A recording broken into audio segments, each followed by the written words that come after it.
Hey guys, it's me, Michael Lenoci. Make sure you check out some of my upcoming shows. Tickets at michaellenoci.com. What's up, guys? Welcome back to a Miami Dolphins reaction video. And I am going to react. Am I going to overreact? A little bit. Some of you might think I'm going to overreact. But before we get into it, I have to ask you this. Subscribe and like my channel, please. If you don't know who I am, I'm a stand-up comedian. My name's Michael Lenoci. I currently am on tour. I put on a bunch of dates around the cities. I got some cities coming up: Phoenix, Boston, Boca Raton, Houston, and Austin coming up this week. If you're a fan, you can get tickets at michaellenoci.com. My biggest goal in life is to tour the country and do stand-up shows for a bunch of Miami Dolphin fans. Shout out to the guys that came to my New York show this past weekend that said fins up. That was awesome, making sure my mic is okay. But I appreciate everyone, so I have to ask you to subscribe to my channel and help my dreams come true by growing this channel along with my other channels and my other stuff I create. That being said, let's get right into it. The Miami Dolphins are 6-7, and I have hope still, and I hope you do too. I know a lot of you don't, and I know a lot of you are mad. I see it in the comments of my last video. I see it on Twitter. I see it even with my friends, my good friends in my text messages. And I had not given up on this team, and I will not give up on this team until there is a moment where I know we are out of it. And we're not right now. And maybe some of you guys think we are out of it, but I'm not gonna get down on the team, because the whole point of cheering on a team and being a fan of the NFL is being excited and hoping that there is a chance, even if it's a little delusion. All right? Most of us probably understand the NFL and know that it's going to be the Chiefs versus Lions. I understand that. There's an outside chance that it's going to be the Ravens versus Lions. There's an outside chance that it could be Ravens-Eagles, or it could be Chiefs-Eagles, a rematch. We understand that it could be the Bills and Lions, and we also understand that it could be the Bills and Eagles. There's about 5 different scenarios that it's probably going to be. I think we understand that it's going to be the Eagles and Detroit Lions are the last 2. For, maybe there's an upset in there. That's always a possibility. We've seen it before. But in the AFC, we understand that there's probably 3 teams it's between. And you could say the Steelers too. You can't count them out because they've gotten this far, okay? But I would lean more towards the Ravens are built for a better postseason run than the Steelers, regardless that they're going to probably be a wild card now that they're 2 games back. But Bills and Chiefs look the best over there, okay? That's besides the point. The reason I still am hopeful, because I've seen teams like the New York Giants win 2 Super Bowls by getting the last wild card spot. And if the Miami Dolphins have a chance to get that last wild card spot, I can still believe. Sorry, I'm fumbling my words. It's late at night, but I'm passionate and I'm excited to get into this reaction video because there's a lot I want to talk about, okay? And mostly that we're almost there. We're almost in a groove where if they hit it at the right stride at the right time and we do win out, and we get a little bit of help, we can be that dangerous team that you don't want to face in the playoffs. I don't care if we have to go on the road and win in cold weather. I think that this team has been through a lot over the last 3 years. I know it's not the same 54 players on the roster, but I think they've been through a lot and they understand what it takes to win in a lot of these environments that you would have to win in the playoffs. So that's why I'm going to continue to believe. And we'll get into how they get to the playoffs. There is a certain road that we need, and a certain teams have to lose for us to get there. We don't control our own destiny anymore. Our first job is to win out, and I think that is possible. I think that we are a better team than the remaining schedule that we have in front of us. But despite that, we have to go on the road 3 times out of the next 4. So if they are going to be a team that makes the playoffs, I think they've earned it. Winning 3 road games of their last 4 would be pretty impressive. But overall, you got to look back at the season and go, wow, Tua's playing out of his mind. Tua's playing out of his mind, and if he doesn't get hurt, we might be sitting there at the very least, we're sitting there at 7-5, if not 8-4. And yes, you could argue that we could have lost 2 games like this last week against the Jets and the Jaguars, and we could be 3-9 right now. Yes, but that's how the NFL is. If you go around and look at the schedule and you look at every single team in this NFL, every team has 2 to 4 games that they could have won or they could have lost. That's how the NFL is. They make it like that. It's so competitive. The Chiefs could have lost last night. They barely made that field goal. They could have lost to the Broncos, but they blocked the field goal. And in hindsight, thankfully, they blocked that field goal, because if they didn't and the Broncos won that, we'd probably definitely be out of it right now, because then we'd be hoping that the Chargers and Ravens would lose too, and that's more unlikely than the Broncos losing too. And again, we'll get into that later, but really what I want to talk about is how great Tua's been playing and how great the offense has been playing, although the run game hasn't been good as it was when Tua wasn't in the game. Now, overall, the offensive passing game is coming along. 3 games in a row with Tua over 300 yards. Defensively, they show up when it mattered. Obviously, they got beat up a little bit in the first half, but I want to give credit to the Jets. They gave it their all, man. They played great, and I don't think it had anything to do with, the lack of what we were doing defensively. Yeah, it was frustrating. They were moving the ball. They were passing the ball on us. And there were times where we couldn't get to Aaron Rodgers and he had too much time to throw the ball. And if you give him too much time, he's going to tear you apart. But he was looking pretty mobile back there. He was buying himself time. I think if the Jets played like that, any of the previous 10, 11 games, their record would be way different. I think he played his best game of the season against us, and we were lucky to get out of that alive. And when I talk about luck, a team of destiny, that's kind of the win. That's one of those wins where a guy who muffed the punt and you could argue might have lost us the Green Bay game in the first quarter, when we get a 3-and-out against the Packers and we're going to get the ball and potentially maybe score on our first drive and really set the tone for the game. We muff a punt and fumble inside the 5-yard line for the Green Bay Packers. They score right away. Really changes the whole dynamic of that game. And that falls on that rookie returning the punt. And then here he is with less than a minute to go, returns the ball to almost midfield for us to get in field goal range to bring this game to overtime. Unbelievable for that kid. His confidence and just a morale victory for the Dolphins. Okay? Because we knew to come in there and go, hey, we'll win the toss, get us the ball, we're going to score a touchdown. And to do it with Jonnu Smith, who was invisible during the whole game, it's a big win for this Dolphins team. I'm talking about a big win. And if you've seen my previous episodes, I told you these players still believed. You could watch it through the press conferences. I watch all the press conferences. I like to see the way their attitude is, the way their demeanor is, the way the locker room looks and feels through interviews and post-game speeches in the locker room. Like, I love watching all of those things on the Dolphins channel. And I believe that they still believe. They know they can win out. So then why would I not believe in them? I'm not going to be a pessimistic Dolphins fan. I'm going to be excited about what we have. I know people have been saying we need to get rid of Greer. Some people have said we need to get rid of McDaniel. Some people have been off on Tua. I've even been guilty of being off on Tua previous years, but not when he's playing like this. Let's look at his since he's come back, right? Since Tua's been back from his head injury, he's got 15 touchdowns, 1 interception, 1,974 yards with a 76.4 completion percentage. That's unbelievable. It's like if he kept this up and didn't get hurt those 4 games, you could argue that he would be in MVP talks. Probably not, because Josh Allen's having an amazing year, and he deserves it because what he's given the NFL and all of us NFL fans has been incredible, and it's annoying because he's a Buffalo Bill, but he is one of my favorite players to watch. Tua's having an exceptional comeback since his concussion, and he's playing lights out, and he's making good throws. A couple throws get missed. Hey, don't fall over. A couple throws he misses here and there, but what quarterback doesn't? He's not turning the ball over. He's their offense is they're moving on all cylinders. And sure, there are some things that need to be tweaked a little bit, but I'm feeling very confident in this team, and I like the way they look offensively.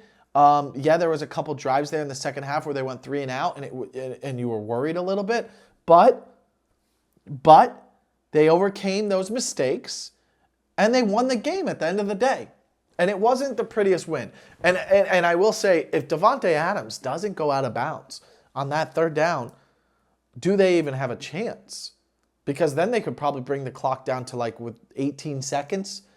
Even if Malik returns the ball to the 50-yard line, then there's probably 8 seconds. You might be able to get off one throw. We'd probably lose that game and our season's over, and then this is a different episode. But fortunately for you and me, that's not what happened. But that's how close we were to our season being over. Although statistically, we would still be in it because the Bengals are still in it at 5-8, I believe. Is that their record? Yes, 5-8. 6-7 gives you a much better shot. 5-8. I don't understand why they're not eliminated yet, especially when I look at the conference records and they have 6 losses. So I don't even understand why they would statistically. They're just not eliminated. But even if they won out, the 7th seed's not going to be 9-8.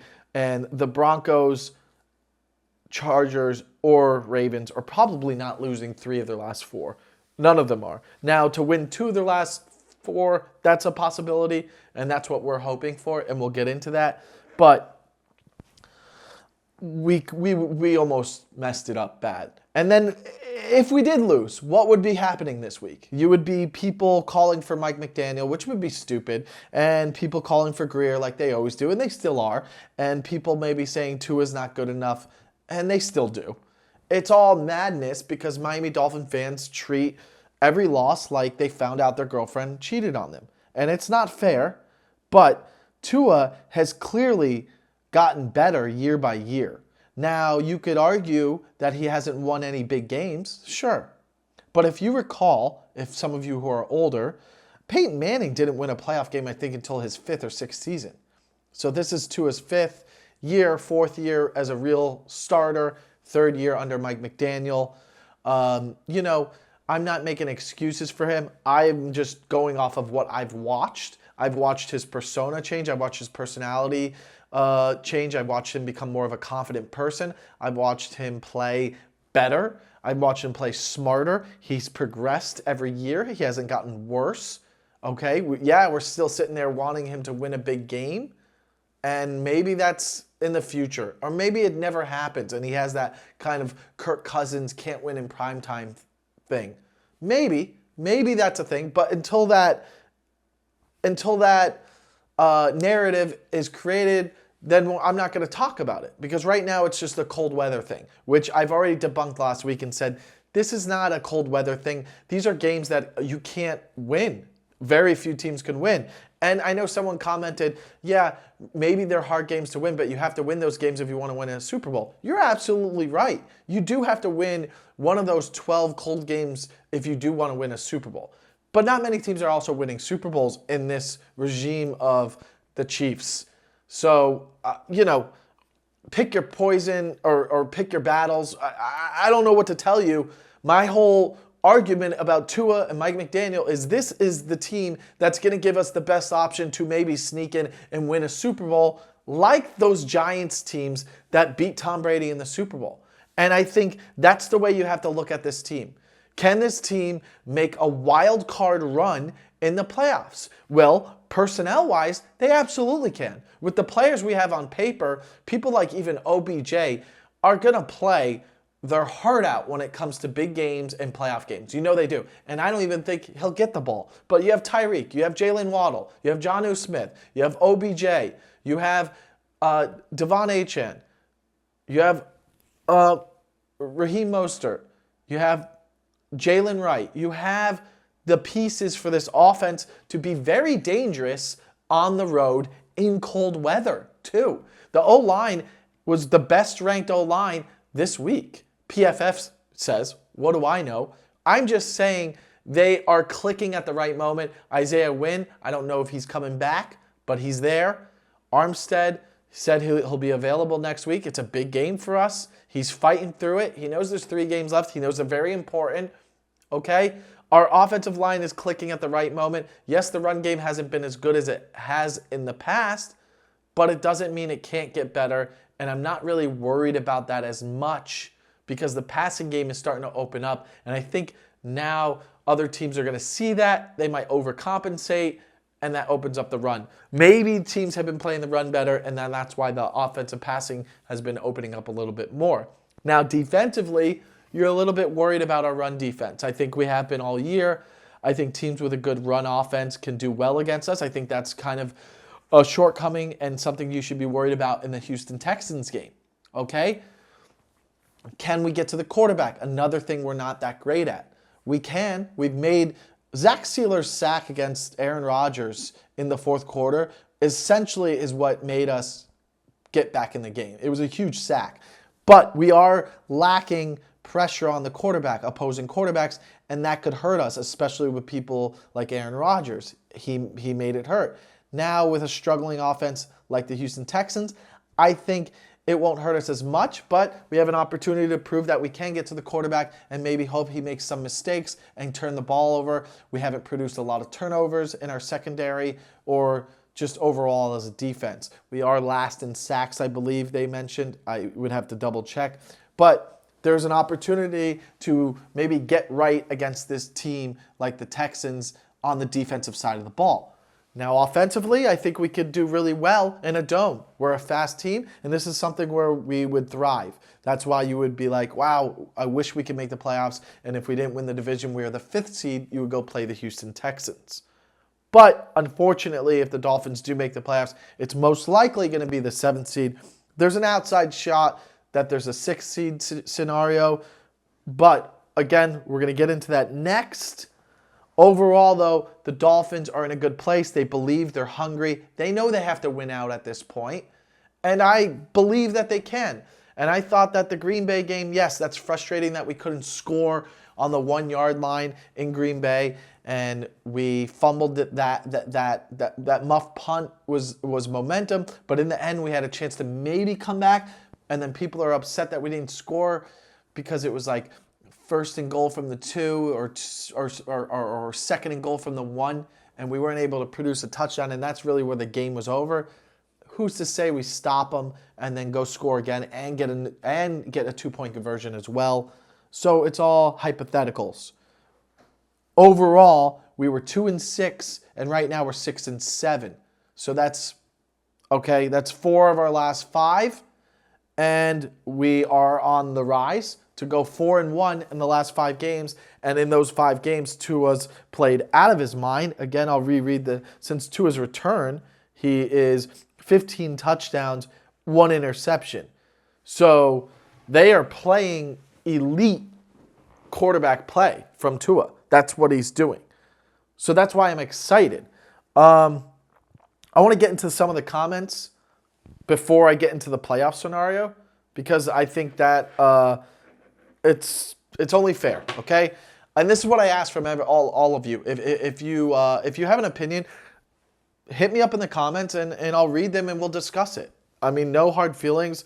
We're not attacking each other. It's just a discussion of topic. I want to hear what you guys think, and I have a rebuttal. One of the top comments from last week's, if you really want to win a Super Bowl again, then you should be able to win more than 0 games out of 12. Sure, these are hard games, but we are not only losing all of them. No, for the most part, we are looking pretty bad. Green Bay game was another one where we weren't even competitive. That's the point. Not losing them, but not even having a chance at all at any of them. This is what makes it so unbearable. I hear you. And I understand that can be frustrating because we started off slow. I could argue that, hey, if we score a touchdown there, it's a 1-possession game. There's a good chance we could tie it. And I know that that's frustrating that we had to wait until there was 7 minutes left in the fourth quarter to be in that situation. But what are you going to do when you muff a punt on the 5-yard line in the first quarter? That really took us out right away, and it's an unfortunate situation. I would argue that if it wasn't for Tyreek's fumble before halftime in Germany, we lost that game 21-14. We came back, and that was the deciding factor.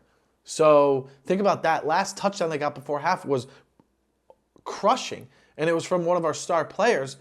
But it was a defensive struggled game where it was like, who's going to mess up defensively? And we came back and almost We almost came back in that game. And then, again, that Eagles game last year, early in the season, we lost the Eagles. 2 drops by Tyreek Hill. We almost come back in the end, and we come up just short again.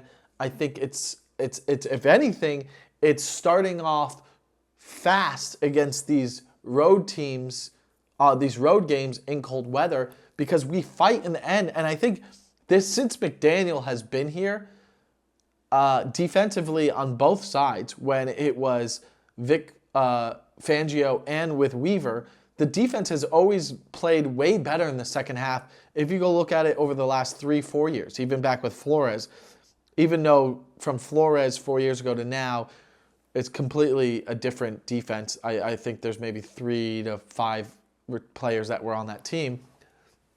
We've always come back better in the second half defensively, and offensively we're able to make some sort of adjustments. Yes, there's situations where the Titans game we got worse offensively, or there's other games where we were definitely worse offensively in the second half.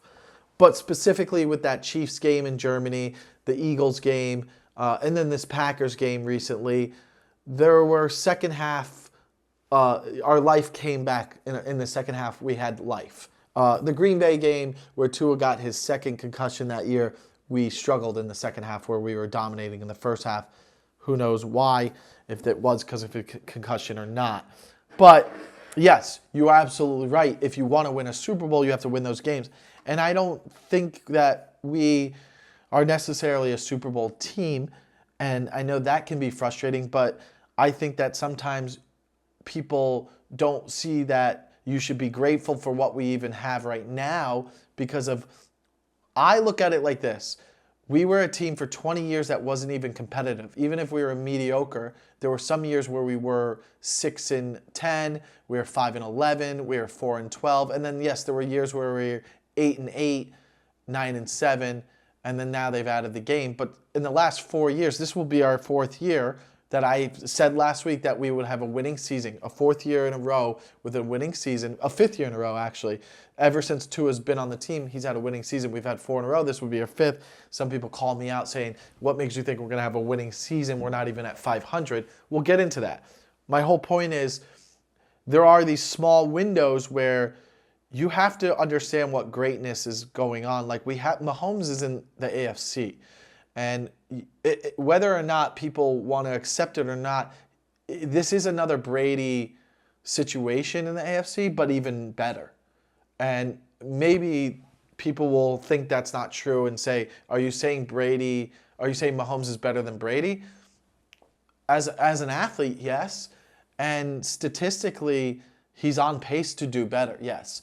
And you could argue that they're going to be in the AFC Championship game. And let's say he does win another one and he wins his 4th Super Bowl. I would argue that I would feel pretty confident that he's going to get 7 Super Bowl rings because he's got a good 12, 13 years under his belt. So he could win his 4th. And if he's going to win another 3 or even go to another 5, because let's go, Brady won 7, but he also went to 10. He lost, what did he lose? He lost 2 with the Patriots. He went to 9. Did he lose 2? He lost 3 with the Patriots. So he went to 10 Super Bowls over that 20-year period. Mahomes has already gone to 4. So I could argue that Mahomes is probably going to go to 6 more. Whether you like to admit it or not, I would bet money more on the Chiefs and Mahomes than the field. You could either bet on the Chiefs or you could bet on the field. Will the Chiefs go to 5 Super Bowls in the next 15 years, or will they not? It will be other teams. I would bet the Chiefs. So knowing that they're going to be there and knowing that nobody's going to come in and be better than him, you're now dealing with one of the GOATs of quarterbacks. You have to be able to look at it like, how can I beat Josh Allen in our division? Because I got to win the division to have a home playoff game and then maybe get a chance to catch the Chiefs like last year when the Chiefs had an off year and they had to go through someone else's house to get to the Super Bowl like the Baltimore Ravens. If the Baltimore Ravens have Derrick Henry last year, I would probably bet that they win and they go to the Super Bowl. So why not bet that this squad with this coach and this offense and this quarterback can maybe win the division if they figure out a defense that can stop Josh Allen and take a division. And maybe there's a year where the Chiefs have to go to Miami to go to the Super Bowl, and that's the year we can slip in. But you got to look at it like that.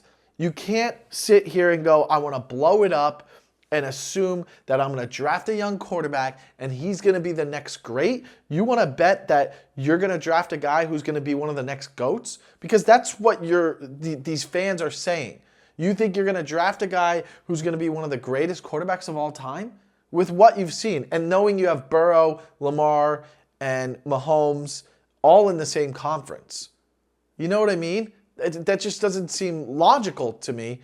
So when I have a team that, when I see it play on all cylinders like they have over the last 5 weeks, even with the Green Bay loss, I've watched a quarterback play efficiently the best 7-game stretch of his career. Okay? And then I've watched, even going back to the Cardinals and Buffalo loss, the last 7 games of Tua's career, this is the best 7-game stretch he's ever had. I'm watching it going, okay, this is a guy who can win with the right defense and the right offense clicking at the same time. This is a team that could to make a run and maybe get lucky and win a Super Bowl. We're not going to have a dynasty, and you're not going to build that. You're not going to, as long as Mahomes is here, he's going to be in the Super Bowl once every 3 years. So that's why I look at this like, hey, this is a squad that can make it happen. And if we fall short this year, that's fine. They deserve to run it back and bring in a suitable backup. Someone like, and this isn't far-fetched, that if maybe they cut ties with him, it's like a Russell Wilson situation. You have Kirk Cousins backing up Tua next year. Someone who's familiar with a Mike McDaniel's offense. Someone who, there's a history there. If you had someone like a Kirk Cousins backing up Tua and he did get hurt, you know he could step in and at least keep them afloat for while Tua is hurt. But knowing that, hey, if we had someone like a Kirk Cousins this year, maybe we go 2-2, if not 3-1 in those games he was hurt, and this is a whole different season. Or if it's not Cousins, it's another vet. But or it's you drafting a young quarterback that's good enough to learn the system who could be as good as Tua, or not, maybe a little just semi-decent. You know, maybe not as good as Tua, but is decent enough to win games if Tua goes down, then we're in a different situation. But offensively, we have a genius head coach, and people don't give him enough credit. And to think that you would want him not there is insane. And nobody around the league thinks this. They're not talking about it on any sports shows. They're not saying, this isn't a thing being said besides couch fans. Nobody is sitting here saying Mike McDaniel is on the hot seat or could lose the team or lose his job. Now, if we're sitting here and we miss the playoffs this year, and next year, for whatever reason, regardless of injury, they start off slow, then we could have that conversation and reevaluate the situation. But as of right now, I've only watched this offense get better. It started off slow even before his injury, but they've gotten better and they've worked through tough times, and they're hitting their groove right now. And it might be too late, but that being said, I still believe that this is a team that can slip in there and get us one Super Bowl win. And it could happen. Because it's going to be hard to get a team that can click on all cylinders like this. Look at even the Bengals, man. They're not going to make the playoffs this year. You have to take your chances when you have the opportunity. Right now, the Ravens have an opportunity to slip in and maybe win a Super Bowl too. But their window is going to be very small too. They're going to start losing players, and then they're going to have to rebuild and figure out how to build a team that can compete and maybe win a Super Bowl. But at least they have the Lamar. They're not going to move on from Lamar because they can't win a big game, because they've only been to one AFC championship in Lamar's career. So if Lamar doesn't make it past the division round this year, are you going to be like, oh, blow the team up? I know it's not the same as losing in the first wild card round, but is there really a difference between winning one playoff game and not winning one? Or Josh Allen? Josh Allen's only been in one AFC championship game. That's how hard it is. This year's MVP has only played in one AFC championship game in his 7-year career. That's crazy. This is his 8th year, right? So This is his 7th year. Mahomes' is 8th year, if I'm not mistaken. So, all right. So in 7 years, Josh Allen's only played in one AFC. You're going to blow that up? No. You got to keep it together. You got to keep that coach there. People last year say maybe he gets fired. You got to keep that coach there. You got to keep that quarterback there. You got to figure it out. And you got to hope you get to slip in there and beat Mahomes one year and get your Super Bowl while you can. Because I'll tell you what, right now, none of these teams, the Ravens, the Bills, the Bengals, none of these teams are going to win 3 Super Bowls in a row like the Chiefs. They got to get in there and try to win their Super Bowl. The fact that the Bengals slipped in there, they had their chance, they might not get another chance. That could be another Dan Marino story. Burrow could have another Dan Marino career. Oh man, I went to the Super Bowl my 2nd year and never went back. That's how hard it is. So you have to see what you have and go, this is an offense that late in the year could maybe keep up with Mahomes, or maybe we have a defense that is paired up with this offense that allows us to maybe get a Super Bowl win. And at this point, isn't that all we want? I'm not trying to build a dynasty. I want one Super Bowl win. I'd be happy to see a playoff win. And I believe that this team can get it. If this team was healthy this year and Tua doesn't get hurt and we win that Buffalo game, Buffalo's got 3 losses. They could have 4 after next week. They easily could have won this division, the Dolphins. If we would have beat Buffalo, they would have 5 losses. And then we would have maybe 4. Who knows? It's not, we can beat Buffalo with this team, and we could beat any of these other teams. And we could get to a point where we have home playoff games and make them come to us with this squad. That's all I'm saying. Okay, the next question. Come on, it's over. They don't need any team to beat them. They do that very well themselves. Let's rebuild from the GM down. Like, that's ludicrous. That's ludicrous after what I just explained. You want to rebuild from the GM down. You want a new GM, a new coach, and a new quarterback. What do you think is going to happen? This is someone who's just not knowledgeable with how the NFL works. What do you think is going to happen? Who are you getting in a draft? Who are you drafting right now? You think Cam Ward or Sanders is going to come in here in the AFC? Don't get me wrong, they could end up being great. But one of those guys is going to end up in Las Vegas, and the other one's going to end up in New York. Okay? The one who ends up in New York is going to have a much better shot, and most likely, I will bet, a much better career. I guarantee you, if Cam Ward or Sanders goes to the Raiders, he ain't going to the playoffs in the next 3 years. He's set up to fail. You think you're going to compete with Herbert and Harbaugh? That's only going to get better. Then you have Mahomes, and now you have Bo Nix, who's likely the running, maybe, you could argue his rookie of the year, and Sean Payton. You think this young quarterback coming out of this draft is going to compete with those 3 in that division? That is a nightmare situation. It's going to be tough, and it might take 4 to 5 years for them to even get that going. That is a very tough division and should be one of the strongest divisions going forward in the NFL over the next 4 to 5 years. So that's a tough situation. So, and then in what world you get a new GM, which my argument about the GM thing is, who are you comparing our GM to? Show me somewhere where you're taking all the GMs across all 32 teams and show me the resume of what they've done over the last 5 years. I guarantee you our GM's a top 10 GM. I guarantee you our GM has done more than 20 other GMs. You can't do that because you're not doing the research, because you probably have a 9-to-5 job and you don't have time to do that research because it's not easy access to get that research. You would have to go do a lot of research, look up everyone's draft picks over the last 5 years, see where there are, see how many are even in the league anymore, see how many starters they are, see how many are still on that team, then see how many people they traded for. How many of those people they traded for became Pro Bowlers or are doing well or are still with their team. And then come at me and tell me if he's done a good job. Our GM has brought in Jonnu Smith. Our Anthony Brewer, our center, has played way better than Connor Williams did last year and for way cheaper. We have a great tight end that could end up crossing over 1,000 yards. You know the Miami Dolphins might have 3 receivers gain over 1,000 yards on the same season for the first time. Only 6 other teams have ever done that in the history of the NFL. But you guys want to get rid of Mike McDaniel too, right?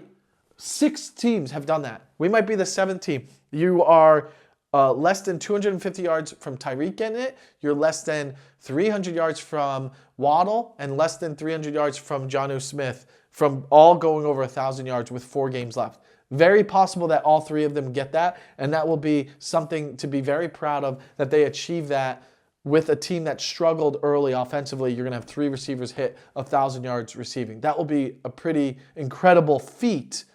So again, about our GM not doing a great job, explain to me where he's failed. Sure, he's missed on, when you have 15 draft picks over 3 years, yeah, you're going to miss on some. You're not going to hit on all of them, okay? Yeah, you drafted a cornerback who's struggling in Washington, or I don't even know where Ignagua is. But yeah, he missed on that. But Austin Jackson ended up getting re-signed with us. Robert Hunt got a big contract somewhere else. You have to think about your money. You wanted to pay your wide receivers in this offense.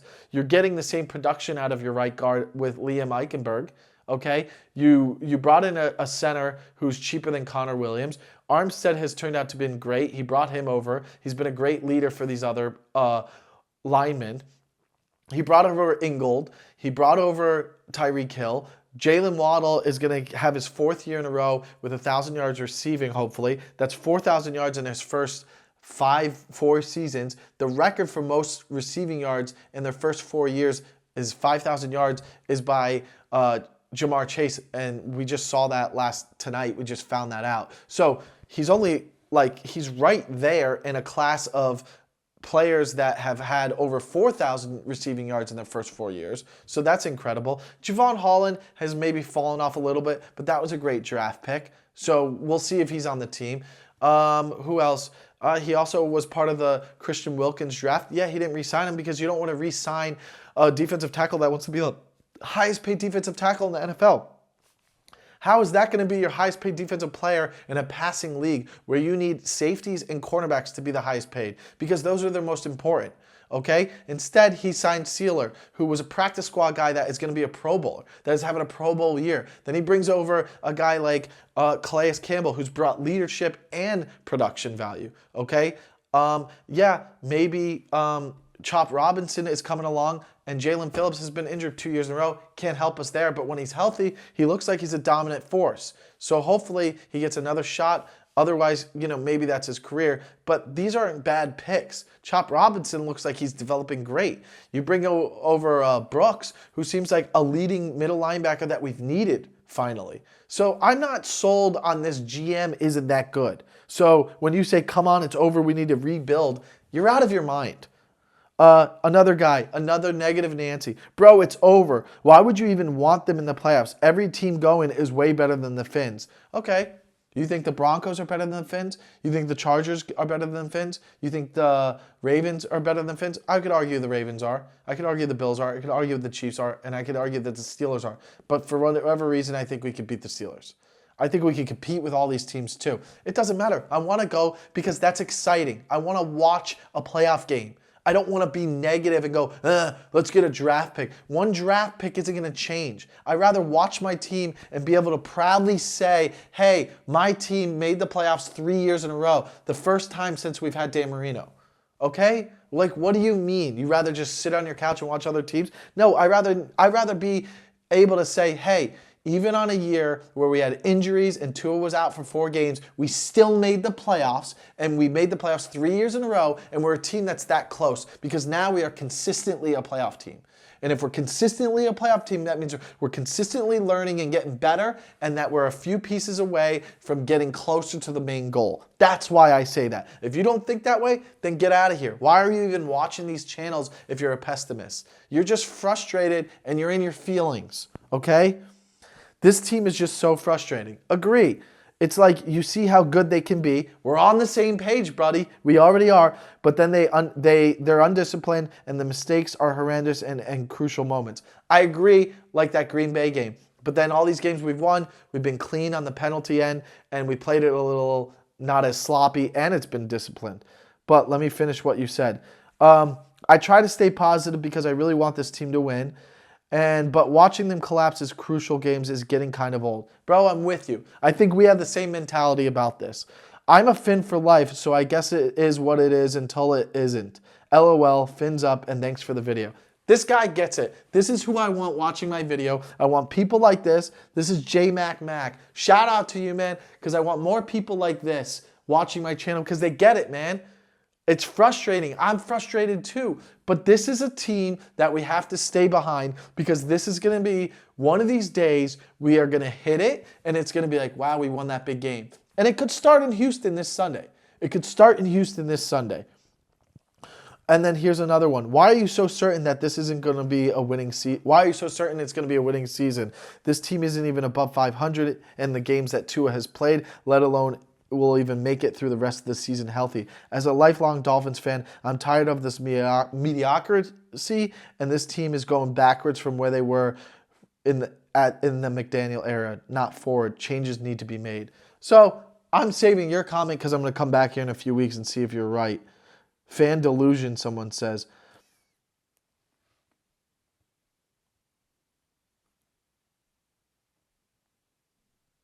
Yeah, here's someone sticking up. The Bengals are 4-8 with Burrow. Chase Higgins, so what? Burrow was injured last season and missed most of the season. They missed the playoffs. So what? Are the Bengals going to have a major overhaul? Exactly. What's the major overhaul? Because there was an injured quarterback this year? This team is trash and the season is over. So, some negative comments, and that's usually what you get. People who are going to comment are angry people. Positive people don't usually comment as much because they're enjoying the video or they agree. So, comment what you want, and I appreciate it. I like hearing it. But if you're going to be negative and say the season's over, tell me why. Critique it. Tell me that you've done your research, that you watch, that you have some sort of knowledge that I don't. Maybe you're teaching me something. But what I see is a team that's still hungry and that's still fighting, and that's why I'm still hungry and I'm still fighting. Because that's just where I'm at. Let's go over the scenario where we get in and why I think it's going to be very close. We got to win out first, right? The Dolphins have to win out. We have to go 10-7. Now, what does 10-7 get us? Most likely the 7th seed, but there are scenarios where we could be the 6th seed and even 5th seed, and I'll get into that. First of all, we have to win out, and the Colts have to lose one game. That is a fact. The Colts do have to win one game, and I think that's our first priority, and that is this week with the Broncos playing the Colts.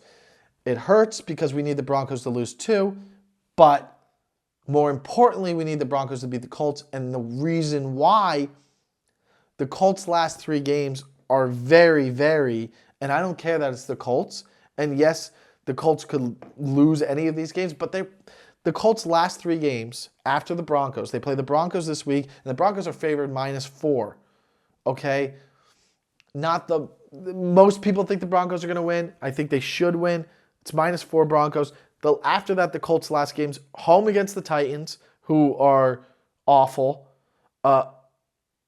away against the Giants, who are even worse, and then home against the Jags, who are without Trevor Lawrence. There's no reason the Colts shouldn't win the last 3 games of the season. So if they beat the Colts and they win out, that could put them at 10-7, and that eliminates us because they have the tiebreaker over us on that game. And how frustrating would it be if we didn't make the playoffs because the Colts went 10-7 and Anthony Richardson was in the playoffs over Tua? It'd be extremely frustrating. Now, do the Colts win all 4? Sure, they could somehow, the Titans, Giants, or Jags, could they miraculously spoil it and beat the Colts for us? Yes. And that is very possible, but I'd rather get the Colts out of the situation right now and have the Broncos win. Now, if the Broncos win, now there's only 3 games left for them to lose twice. Here's where it gets a little hopeful. Their last 3 games are all losable games. They play at the Chargers, which is another team we need to lose, but hey, Chargers playing Bucks. This is where it gets interesting. Broncos have Colts. We hope the Broncos win. Then they have at Chargers, at Bengals, and then the Chiefs at home. Now, they can beat the Colts, but they could also lose to the Colts. They could definitely lose to the Chargers. They could also beat the Chargers. They could definitely lose the Bengals. After tonight, the Bengals are going to keep playing, and they're going to keep trying to win out. Even though they would need a lot of teams to lose out, and they have an outside chance. But why I don't think they're going to give up, They have the Titans next week, and that puts the Bengals at 6-8, okay? The following week, they have the Browns at home. I think they can win that. That puts them at 7-8. And then they have the Broncos, who will be a team that they need to beat. And I think that's going to be a game that we are going to be big Bengal fans, and it's going to help us out, okay? So I believe that the Bengals are our best friends right now, and the Chargers are potentially our best friend, maybe, because we could depend on the Chiefs, although the Chiefs might not be playing their starters because they have the 1 seed clinched. But do they really want to take 2 weeks off because they have the bye week? They still will. I don't want to depend on the Chiefs game to get in the playoffs against the Broncos. So Colts lose to the Broncos. Then the next week, the Chargers beat the Broncos. And then the Broncos lose to the Bengals. We're in. That's it. We don't have to worry about any other games. Or the Colts lose 1 game to the Broncos, right? The Ravens could lose 2 games. And the Ravens' remaining schedule is at Giants. They're going to win that. Then they play the Steelers at home. They've already lost to the Steelers once, but I feel like they'll probably beat them. But imagine if they lost to the Steelers, then we're just hoping they could lose one of their last 2. And they would have at Houston, who, I don't think that they would lose to. And then they host the Browns last game of the season. We'd be hoping for Winston to come up with some miracle. Now the Chargers play the Bucs this week. This is where it gets interesting. The Chargers, they could lose to the Bucs. The Bucs are in a must-win situation. The Atlanta Falcons have a much easier schedule down the stretch. They could definitely win 3 games. I know Kirk Cousins hasn't played well, but if you look at their schedule, they have 3 winnable games, regardless of him not playing well. The Bucs have a game up on the Falcons, but if they can beat the Chargers, then it makes them winning their division a little bit easier. They can't really afford to lose to the Chargers because then they're letting the Falcons gain a game back on them. If the Bucs can beat the Chargers and the Chargers have 6 losses going into the Broncos game, then we're sitting there going, well, this is a win-win for us. This is why I think this is one of the best scenarios for us. I think we need the Broncos to beat the Colts. Then the Broncos have 5 losses, right? And then you have the Chargers lose to the Bucs, and they have 6 losses.